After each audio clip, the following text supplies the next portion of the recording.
السلام علیکم ناظرین، اس ایپیسوڈ کے شروعات میں ہم دیکھتے ہیں کائی قبیلے میں عثمان صاحب بیٹھے سب کے ساتھ کھانا کھا رہے ہوتے ہیں۔ حضالہ اور بیگم بحث کر رہی ہوتی ہیں۔ پھر بیگم ایک خاتون سے کہتی ہے، آج کے دن کی شان میں اضافی لوازمات کے ساتھ میرا حلوہ لے آؤ، ہم نے اپنے دشمنوں کو بہت نقصان پہنچایا ہے، کیا اب ہم کچھ میٹھا بھی نہیں کھا سکتے؟ یہ سنتے ساتھ ہی خاتون چلی جاتی ہے اور سسلیہ اس کے پیچھے پیچھے جاتی ہے۔ جان بچانے پر عثمان صاحب بیحان بے کا شکریہ ادا کرتے ہیں تو بیحان بے کہتا ہے، حضور یہ میرا فرض تھا۔ سپاہی سے خبر سننے کے بعد برہان اٹھتا ہے اور عثمان صاحب کو جا کر خبر بتاتا ہے، جسے سننے کے بعد عثمان صاحب بہت پریشان ہو جاتے ہیں اور کھانا چھوڑ کر چلے جاتے ہیں۔ عثمان صاحب کے اس طرح چلے جانے پر سب لوگ پریشان دکھائی دیتے ہیں۔ ادھر آئیکود سپاہی بھائی سنگر کا علاج کر رہا ہوتا ہے کہ اسی لمحے عثمان صاحب برہان کے ساتھ وہاں پہنچتے ہیں اور بھائی سنگر سے اس کا حال احوال پوچھتے ہیں۔ ساتھ پوچھتے ہیں، تمہارا یہ حال کس نے کیا؟ تو بھائی سنگر کہتا ہے، حضور قلعے کے سپاہیوں نے۔ عثمان صاحب حیرانگی سے کہتے ہیں، قلعے کے سپاہیوں نے؟ تو بھائی سنگر کہتا ہے، جی ہاں حضور، میں جانتا ہوں کہ وزیر یہاں کیوں آیا تھا۔ ہمارے پیغمبر صلی اللہ علیہ وسلم کی چھوڑی گئی مقدس امانتیں اب ان کافروں کے پاس ہیں۔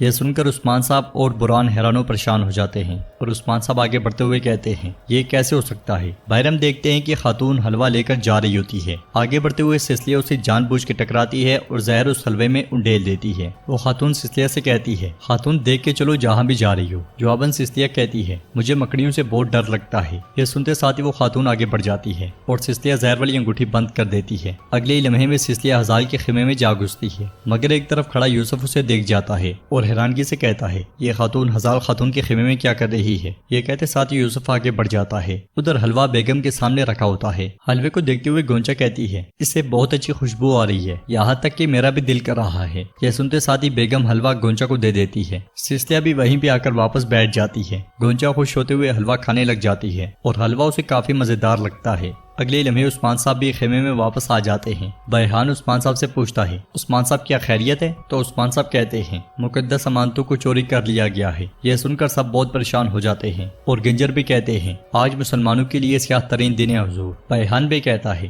ہم اس شرم سے جی نہیں سکتے حضور، اب اس دنیا میں لطف اٹھانا بھی ہمارے لیے باری ہے۔ جواباً عثمان صاحب کہتے ہیں، نہیں، صبر کرو سردارو صبر کرو، کیا ہم مر گئے ہیں؟ کیا ہم مر گئے کہ عالم اسلام کی روشنی بجھ جائے؟ بیحان بے، ان کافروں سے جنگ لڑنے کے لیے کیا ہم نے قسم نہیں کھائی؟ گنجر بے آپ بتائیں، یہ دعویٰ شروع سے لے کر آخر تک ہم جنگ کریں گے، کیا ہم نے قسم نہیں کھائی؟ تو وہ دونوں کہتے ہیں، ہم نے قسمیں کھائی ہیں حضور، ہم نے قسمیں کھائی ہیں۔ یہ سن کر عثمان صاحب کہتے ہیں، پھر اپنی قسمیں مت بھولو، ہم کبھی مایوس نہیں پڑیں گے، ہم کافروں کو کبھی اس کی اجازت نہیں دیں گے۔ اگر ضرورت پڑی تو ہم اپنے دکھ کو اپنے اندر رکھیں گے، لیکن ہم کبھی اسے کسی کو نہیں دکھائیں گے۔ امانتیں اگر وہ انہیں بچھو کے سوراخ میں بھی چھپا دیں تو ہم اسے اڑا دیں گے اور سب واپس لے لیں گے، فکر مت کرو۔ سب لوگ کہتے ہیں، انشاءاللہ حضور انشاءاللہ۔ ادھر گونچا اپنے خیمے میں موجود ہوتی ہے۔ اس لیے علاؤدین اس کے پاس آتا ہے اور اسے پسینے میں دیکھ کر اس کا حال احوال پوچھتا ہے۔ گونچا کہتی ہے، میں ٹھیک ہوں، میں ٹھیک ہوں۔ علاؤدین سارا دے کر اسے بٹھا دیتا ہے اور اس کے دوبارہ پوچھنے پر گونچا کہتی ہے، میرا جسم جل رہا ہے مگر مجھے ٹھنڈ بھی لگ رہی ہے۔ تو علاؤدین اس سے کہتا ہے، تم ڈر گئی تھی، ایسا اس لیے ہو رہا ہے۔ یہ کہتے ساتھ ہی علاؤدین اس سے پیار کرتا ہے۔ اگلی صبح عثمان صاحب اپنے سپاہیوں کے ساتھ قبیلے سے روانہ ہو جاتے ہیں۔ دوسری طرف جنگل میں اورحان حلوفرا کے ساتھ سفر کرتے ہوئے کہتا ہے،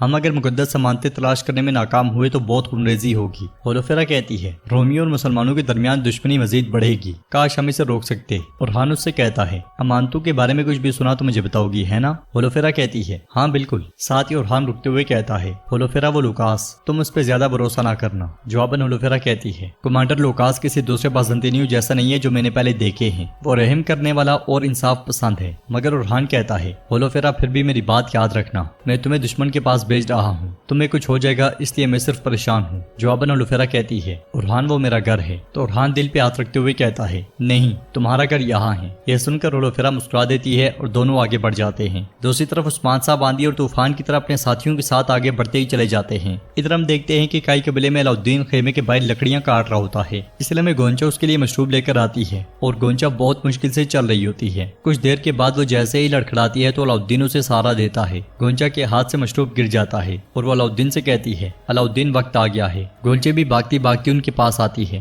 اور وہ اسے سہارا دیتے ہوئے خیمے میں لے جاتے ہیں اور علاؤدین بالا خاتون کو پکارتا پکارتا ان کی جانب بھاگ پڑتا ہے۔ ناظرین، اس کے بعد ہم دیکھتے ہیں کہ سمندر کے کنارے وزیر عمر کراسے صاحب کے ساتھ بیٹھا ہوتا ہے اور کہتا ہے، کراسے بے، وقت گزرتا جا رہا ہے لیکن آپ کے سپاہیوں کی طرف سے ابھی تک کوئی جواب نہیں آیا۔ اس لیے میں عثمان صاحب وہاں پہنچتے ہیں۔ انہیں آتا ہوا دیکھ کر وزیر عمر سردار کراسے سے پوچھتا ہے، کیا آپ کو لگتا ہے کہ اس نے سن لیا ہوگا؟ گھوڑے سے اترنے کے بعد عثمان صاحب ان کے پاس آتے ہیں اور سلام کے بعد کہتے ہیں، لطف اندوز ہوں، لطف اندوز ہوں۔ کراسے پوچھتا ہے، عثمان صاحب آپ کو غوطہ لگا کر سمندر میں لے آنے والی چیز کیا ہے؟ جواباً عثمان صاحب کہتے ہیں محترم وزیر کو ان سرزمینوں میں لانے والا مسئلہ جو ہے وہی مسئلہ میرے ساتھ ہے اور وہی مجھے یہاں لے کر آیا ہے۔ محترم وزیر میں نے آپ کو دعوت دی تھی لیکن آپ نے مثبت جواب نہیں دیا۔ اے اللہ، عالم اسلام کی سب سے قیمتی ترین چیز چوری ہوگی، آپ نے یہ سردار وہ سردار کہہ کر مجھ سے کیوں چھپائے رکھا؟ بتائیں ذرا۔ جواب میں وزیر کہتا ہے اسلامی دنیا اور خلیفہ کی ساکھ کے لیے۔ عثمان صاحب کہتے ہیں اللہ اور رسول کی نظروں میں ہماری ساکھ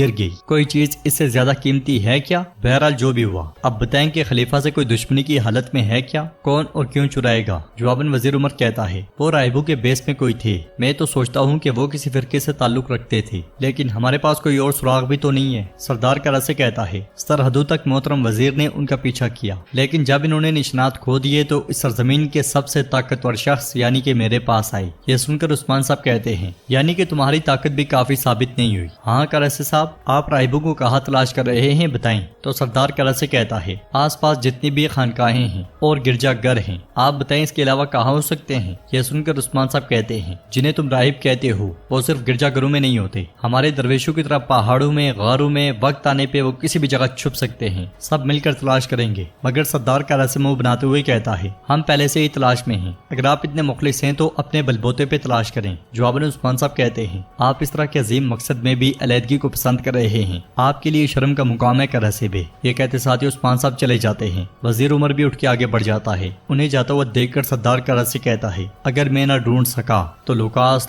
نہ ڈھونڈ سکا تو پھر عثمان ڈھونڈ لے گا، واضح ہے۔ پھر سپاہی کو پاس بلا کر کہتا ہے سانجار کو خبر کرو، کچھ آدمیوں کو ساتھ لے جا کر غاروں اور پہاڑوں میں تلاش کرو اور باقی عثمان کا پیچھا کرو۔ سپاہی کے جانے کے بعد مزید کہتا ہے عثمان تلوار کی طرح تمہارا دماغ بھی تیز ہے، اگر میں تم سے بیعت لے پاتا تو تمہارے ساتھ مل کر پوری دنیا کو ہلا کے رکھ دیتا۔ کائی قبیلے میں بچے کی پیدائش کا وقت ہو جاتا ہے، خیمے کے باہر علاؤالدین بھی انتظار کر رہا ہوتا ہے، خوشی کے ساتھ ساتھ وہ کافی زیادہ پریشان بھی دکھائی دیتا ہے۔ اس لیے میں بالا خاتون اس کے پاس آتی ہیں اور کہتی ہیں پیدائش نہیں ہوئی، گونجا ٹھیک نہیں ہے علاؤالدین، وہ بخار سے جل رہی ہے اور یہ اچھی چیز نہیں ہے۔ وہ اس طرح کی باتیں کر ہی رہے ہوتے ہیں کہ اندر سے مبارکباد کی آوازیں سنائی دیتی ہیں جنہیں سن کر وہ دونوں بہت خوش ہوتے ہیں اور ایک دم سے خیمے میں چلے جاتے ہیں۔ خیمے میں الجن نے بچہ اٹھایا ہوتا ہے اور وہ سب اللہ کا شکر ادا کر رہے ہوتے ہیں۔ بچے کو بالکل خاموش دیکھ کر بالا خاتون الجن سے پوچھتی ہیں بچہ رو کیوں نہیں رہا؟ یہ کہتے ساتھ ہی بالا خاتون بچہ اس سے لے لیتی ہیں اور اسے ہلاتی جلاتی ہیں مگر بچہ کوئی حرکت نہیں کرتا۔ یہ دیکھ کر گونچا اور علاؤالدین بہت پریشان ہو جاتے ہیں اور علاؤالدین بوجھل قدموں کے ساتھ آگے بڑھتا ہے۔